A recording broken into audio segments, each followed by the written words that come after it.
Vamos a darle la bienvenida al abogado José Manuel Jerez.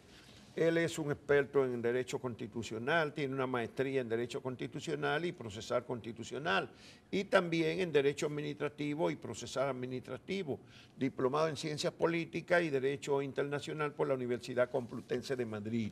Pero lo que ha hecho José Manuel es recurrir, ha recurrido al Tribunal Superior Administrativo en una instancia preventiva para pedir un pronunciamiento preventivo contra la Cámara de Diputados y el Senado de la República. Eso es sobre una eventual nueva reforma constitucional. Vamos a dejar que sea él que le explique con los términos no solamente jurídicos, sino que los televidentes lo puedan entender. Adelante, José Manuel. Bueno, muchísimas gracias por esta oportunidad y saludamos a su público televidente. Sí, en efecto, nosotros hemos sometido por la vía correspondiente una acción constitucional de amparo preventivo. ¿Por qué preventivo? Porque la Constitución nos faculta que cuando se ven amenazados, no solamente vulnerados, sino amenazados los derechos fundamentales, nosotros podemos, como personas, como ciudadanos en este caso, recurrir a la vía correspondiente y someter esa acción para la protección efectiva de esos derechos fundamentales. Pero antes de empezar de lleno el tema, quiero dejar bien claro y establecido, porque ya me han abordado, que esto no tiene que ver nada en contra del presidente de la República, Danilo Medina, ni a favor de Luis Abinader, ni a favor de Leonel Fernández o Hipólito Mejía. Esto es una acción ciudadana. Esto es una acción ciudadana. ¿Tú no estás vinculado políticamente? No estoy vinculado políticamente. Y esto nació porque en los últimos meses nosotros hemos participado en una serie de congresos, jornadas, seminarios y talleres, donde este tema ha sido el tema de debate. Por ejemplo, nosotros participamos en la 9ª jornada de Derecho Administrativo y Público General dedicada al doctor Alan Brewer Caría. En esa jornada participó el presidente del Tribunal Constitucional, el doctor Milton Ray Guevara. En su ponencia, el doctor Alan Brewer Caría, venezolano, exiliado, se refirió mirando al presidente del Tribunal Constitucional por 3 ocasiones y le dijo: señor presidente, cuiden su Constitución, porque Venezuela, señores, el constitucionalismo venezolano, después del norteamericano y del francés, era el tercero.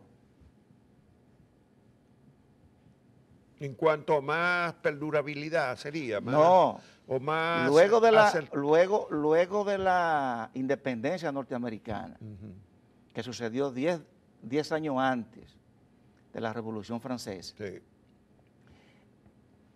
Venezuela adoptó a principios de los años 1800 una constitución totalmente liberal, porque nosotros adoptamos la Constitución de Cádiz, nos inspiramos en esa, que ella estaba, vamos a decirlo así, influida por los conceptos monárquicos. Salpicada, digamos. Salpicada. Okay. Entonces, esa tradición constitucional y administrativista venezolana era un referente. Y fíjese cómo... No te distraigas mucho en esa historia, vamos a sí, al yo centro, quisiera que ahorita se nos va el tiempo. Sí, que vayamos al grano. ¿Cuál es el objetivo de ese recurso y la motivación? Muy bien, fíjense, para que tanto los teleaudientes como los diputados y los abogados me puedan entender, les voy a pasar a contestar esa pregunta, don Rafael. hubo un diputado que dijo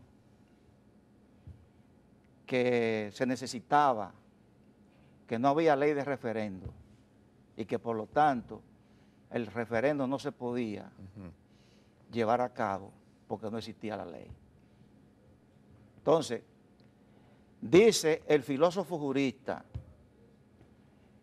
juez de la Suprema Corte de Justicia, que así lo llamó el doctor Jorge Subero Isa, cuando lo estaban entrevistando, que formaba en ese entonces parte del Consejo Nacional de la Magistratura. Dice ese filósofo jurista que en el siglo XXI hablar del principio de legalidad es un adefesio jurídico. Es un adefesio jurídico. El principio de legalidad fue fruto de la Revolución Francesa y en esa época, como teoría política, frente al monarca, frente al absolutismo, era un principio de avance. Pero ese positivismo jurídico que nos fue impuesto hasta después de la Segunda Guerra Mundial, hizo crisis en el juicio de Nuremberg, cuando a los acusados se les decía, se les condena por haber aplicado la ley y haber violado el derecho. Entonces, esa sinonimia entre la ley y el derecho, a partir de ahí se rompió. La ley no es más que una fragmentación del derecho. Entonces, por eso muchos no entienden hoy en día las sentencias y las motivaciones que está dando el Tribunal Constitucional, porque no entienden, todavía están con la concepción positivista, kelseniana y hartiana, de que el derecho es una estructura, un conjunto de normas. Aplícanos eso en lo que estamos ahora. Pues, excúsanos, pero es que tú eres un especialista y va a ser una demostración de conocimiento jurídico, pero es que el tiempo va corriendo y no vamos al proceso. Explícale a la gente qué es lo que tú persigues. ¿Y por qué? ¿En qué te fundamentas? De los códigos constitucionales dominicanos, de los principios constitucionales? Sí.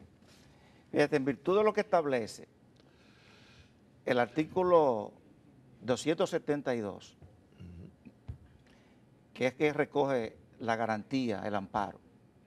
O sea, la Constitución establece que cuando la reforma verse sobre derechos, garantías y deberes fundamentales, se debe convocar a un referendo aprobatorio.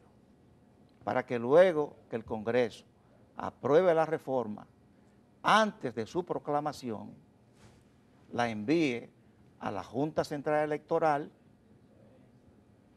y la Junta consulta al pueblo para que diga mediante un sí o un no, eso en virtud del artículo 212, artículo 272. El párrafo 1 del 272, diga sí o no si está de acuerdo con eso. ¿Por qué? Porque en virtud del artículo 2 de la Constitución, el pueblo es el soberano.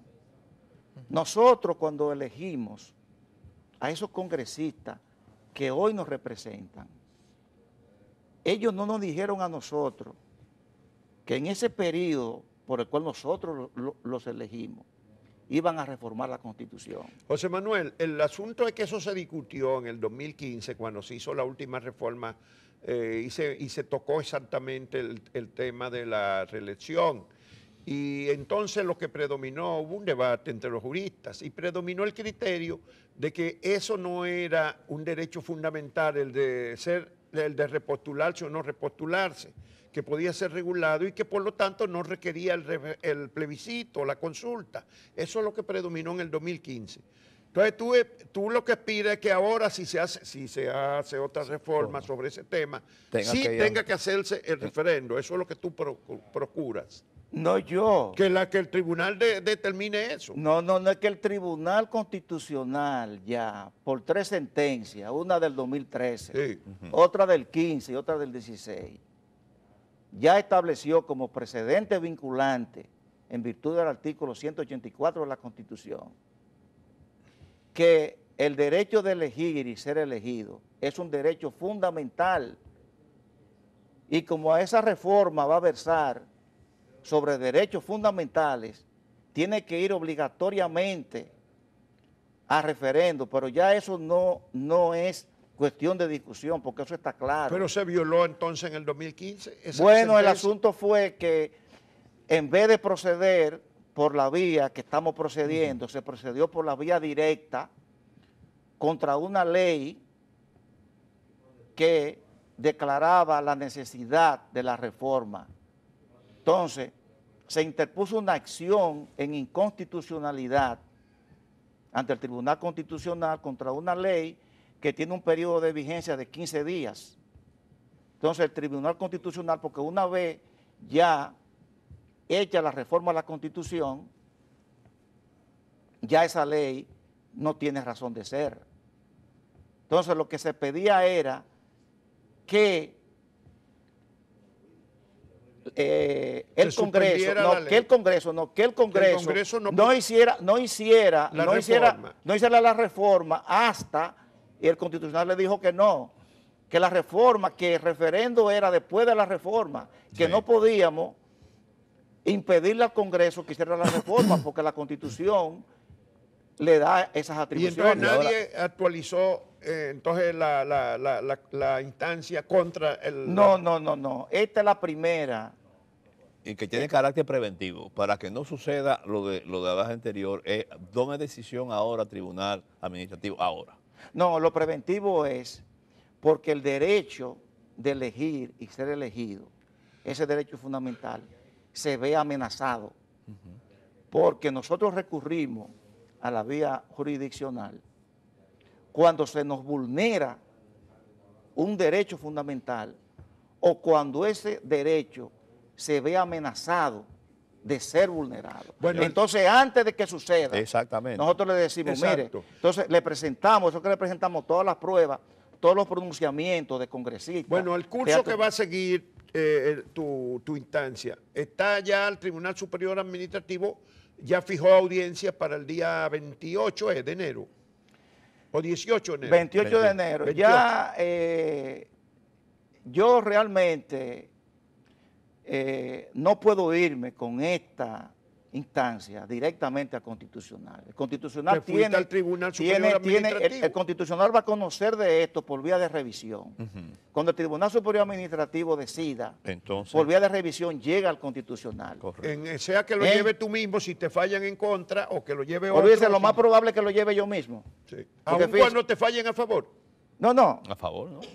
Si el Tribunal Superior Administrativo falla en tu favor... No, por eso lo estoy diciendo. Porque ya de entrada le digo, don Bolívar y don Rafael, que la ley establece que el amparo es una acción, es un proceso sumario preferente. Y la ley dice que desde que el juez recibe la instancia, tiene que emitir ese auto en 3 días.